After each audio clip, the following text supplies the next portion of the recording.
Hello everyone, എൻ്റെ പേര് doctor Anjali. ഞാൻ കുട്ടികളുടെ ഡോക്ടറാണ്. മിക്ക സ്ത്രീകളും ചെയ്യുന്ന ഒരു പ്രധാന മിസ്റ്റേക്കാണ് അവരുടെ യൂറിൻ ഒരുപാട് സമയം ഹോൾഡ് ചെയ്ത് പിടിക്കുന്നത്. ചിലപ്പോൾ പുറത്തെവിടെയെങ്കിലും പോകുമ്പോഴേക്കും പബ്ലിക് ടോയ്ലറ്റ് യൂസ് ചെയ്യാനുള്ള മടി കൊണ്ടായിരിക്കാം, അല്ലെങ്കിൽ വീട്ടിൽ എന്തെങ്കിലും ജോലികൾ ചെയ്തുകൊണ്ടിരിക്കുമ്പോഴത്തേക്കും പിന്നെ ആവട്ടെ എന്ന് വിചാരിച്ച് ഒരുപാട് നേരം അറിയാണ്ടങ്ങ് ഹോൾഡായി പോകുന്നതായിരിക്കാം. അല്ലെങ്കിൽ രാത്രി ഉറങ്ങാൻ കിടക്കുമ്പോഴത്തേക്കും ഇനിയിപ്പോൾ രാത്രി ഉറക്കത്തിൽ നിന്ന് എണീക്കാൻ വയ്യാന്ന് വിചാരിച്ച് കിടക്കുന്നതാവാം. കുട്ടികളൊക്കെയുള്ള സ്ത്രീകളാണെങ്കിൽ കുട്ടികളുടെയൊക്കെ കാര്യം നോക്കി വരുമ്പോഴത്തേക്കും സെൽഫ് കെയറിനും പാമ്പറിങ്ങിനും ഇവനൊന്ന് മൂത്രമൊഴിക്കാൻ പോലും സമയത്ത് പോകാനുള്ള ടൈം കിട്ടിയെന്ന് വരില്ല. അപ്പോൾ ഇതൊക്കെയാണ് പ്രധാനമായിട്ടുള്ള റീസൺസ്. ഇതൊക്കെ കൊണ്ട് സ്ത്രീകൾ പൊതുവെ മൂത്രം ഹോൾഡ് ചെയ്ത് പിടിക്കുന്നത് വളരെ കൂടുതലാണ്. ഇതിൻ്റെ ഒരു പ്രധാന പ്രശ്നം എന്താണെന്ന് പറഞ്ഞാൽ, നമ്മുടെ മൂത്രം ഒരുപാട് സമയം ഹോൾഡ് ചെയ്ത് പിടിക്കുമ്പോഴത്തേക്കും നമ്മുടെ യൂറിൻ്റെ ബ്ലാഡർ വലുതായി വരുമല്ലേ. ഈ ബ്ലാഡർ ഒരുപാട് ടൈം യൂറിൻ ഹോൾഡ് ആക്കുമ്പോഴത്തേക്കും ബ്ലാഡറിന് ചുറ്റുമുള്ള മസിൽസിന് ക്ഷതം സംഭവിക്കും, മസിൽസിൻ്റെ കപ്പാസിറ്റി കുറയും, മസിലിന് ഡാമേജ് സംഭവിക്കും. ഇതിന് മൂലം ബ്ലാഡറിന് ഡിസ്ഫങ്ഷൻ ഉണ്ടാകാനുള്ള സാധ്യത കൂടുതലാണ്.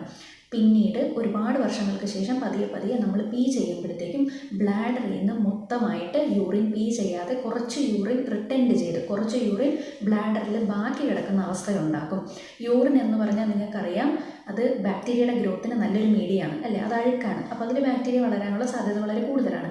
സോ ഇതുകൊണ്ട് തന്നെ യൂറിൻ പിടിച്ചു വയ്ക്കുന്ന സ്ത്രീകളിൽ യൂറിനറി ട്രാക്ട് ഇൻഫെക്ഷൻ അഥവാ മൂത്രത്തിൽ പഴുപ്പ് വളരെ കോമൺ ആയിട്ടാണ് കണ്ടുവരുന്നത്.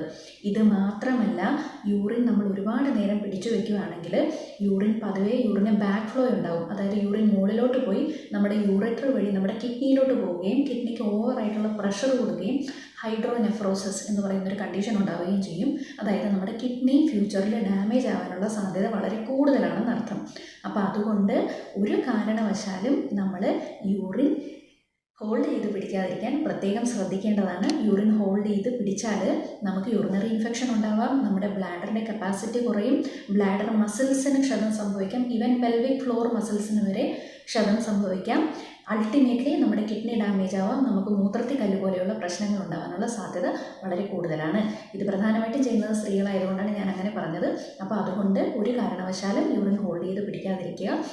നമ്മുടെ നേച്ചറിൻ്റെ കോൾ നമ്മൾ ലിസൺ ചെയ്യുക, കറക്റ്റ് സമയത്ത് നമ്മൾ യൂറിൻ പാസ് ചെയ്യുക. ഈ ഒരൊറ്റ കാര്യം മാത്രം ശ്രദ്ധിച്ചാൽ മതി, നമുക്ക് മൂത്രത്തിൽ പഴുപ്പ് വരാനുള്ള സാധ്യത ഒരു 90% കുറയുന്നതായിരിക്കും.